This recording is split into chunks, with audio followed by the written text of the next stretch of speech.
Halo semuanya, saya Ardi Yustiar. Pada kesempatan kali ini saya akan memaparkan hasil review mendalam saya terhadap sebuah artikel ilmiah di bidang sektor peternakan. Artikel yang saya bahas ini berjudul Sistem Pakar Diagnosa Penyakit pada Sapi berbasis website menggunakan metode forward chaining. Penelitian ini dipublikasikan pada CSR ID, Jurnal Volume 16 nomor 1 Februari 2024 yang disusun oleh Ibu Evi Dwi Sri Mulyani dan Ibu Sinta Siti Sundari bersama tim Universitas Perjuangan dan Universitas Pasung. Topik ini sangat menarik karena menggabungkan kecerdasan buatan dan kebutuhan real masyarakat lokal, terutama bagi para peternak sapi. Mari kita bahas tentang sistem ini, mengapa harus dibuat. Jadi, sektor peternakan sapi memiliki potensi ekonomi yang sangat menjanjikan, namun seringkali terhambatnya laju pertumbuhan ternak yang tidak sebanding dengan tingginya permintaan daging dan susu. Kendala utama yang sering menghadapi peternak adalah ancaman penyakit berbahaya dan menularnya penyakit yang mengakibatkan kematian yang mendadak. Masalahnya, jumlah dokter hewan atau pakar masih sangat terbatas di daerah-daerah. Ditambah lagi, dengan biaya konsultasi yang relatif mahal bagi peternak kecil, selain itu, proses dokumentasi medis di klinik hewan pun seringkali masih bersifat fisik atau manual. Kondisi inilah yang mendorong para peneliti untuk menciptakan aplikasi sistem pakar berbasis web sebagai solusi awal diagnosis mandiri bagi para peternak. Dalam membangun aplikasi ini, peneliti menggunakan metodologi ESDLC atau Expert System Development Life Cycle. Metodologi ini memiliki 6 tahapan sistematis yang dilalui dari tahap pertama, yaitu penilaian. Tahap ini melakukan evaluasi kelayakan perangkat lunak dan ketersediaan pakar sebagai sumber data. Selanjutnya di tahap kedua, yaitu akuisisi pengetahuan.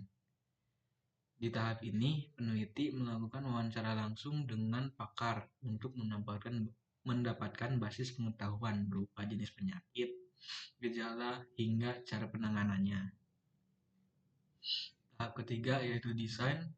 Tahap ini merancang antarmuka, tata letak input, output, serta desain tabel database untuk gejala dan penyakit. Yang tahap keempat adalah pengujian.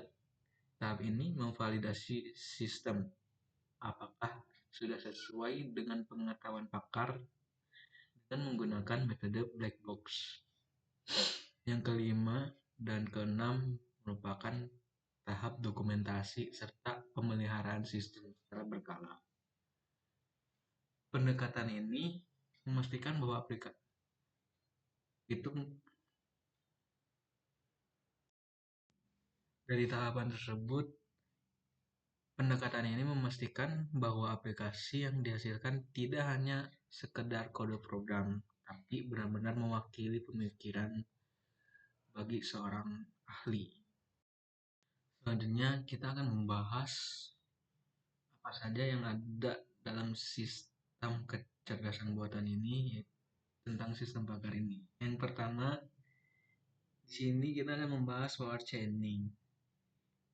Forward chaining ini merupakan teknik pelacakan yang dimulai dari fakta-fakta yang ada, yaitu gejala-gejala yang ditemukan pada sapi. Kemudian dicocokkan dengan aturan-aturan hingga menghasilkan kesimpulan berupa diagnosa penyakit. Selanjutnya ada certainty factor. Karena diagnosis medis seringkali bersifat tidak pasti, metode ini digunakan untuk menghitung tingkat keyakinan atau persentase dari hasil diagnosa tersebut. Nilai bobot diberikan oleh pakar untuk gejala.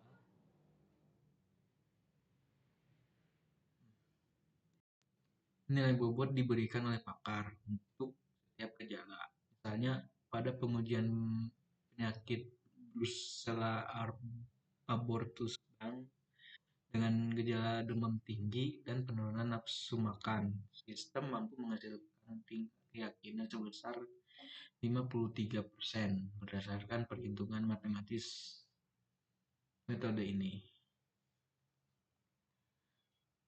Hal ini yang membantu. Maka dari itu hal ini sangat membantu bagi peternak karena mendapatkan angka kepastian, bukan sekedar tebakan.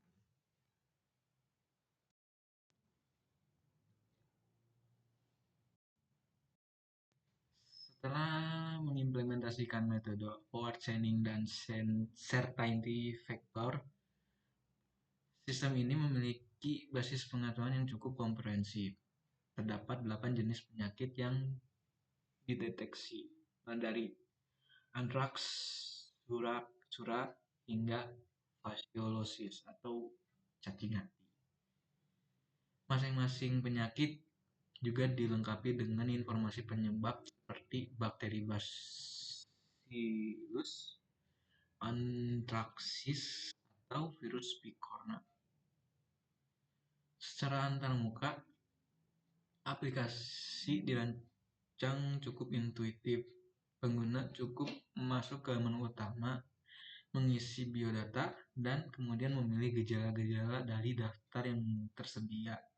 Hasil diagnosa akan langsung ditampilkan beserta saran penanganan atau solusi awal bagi peternak.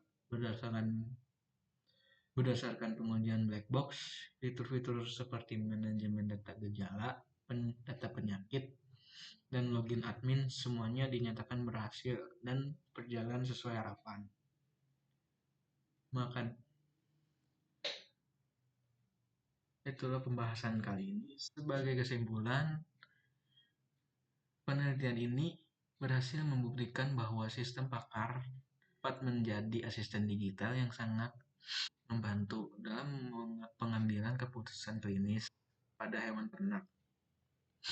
Meskipun tidak menggantikan peran dokter hewan sepenuhnya, aplikasi ini memberikan informasi penanganan dini yang sangat krusial untuk mencegah kerugian ekonomi yang lebih besar. Demikian hasil review saya kali ini tentang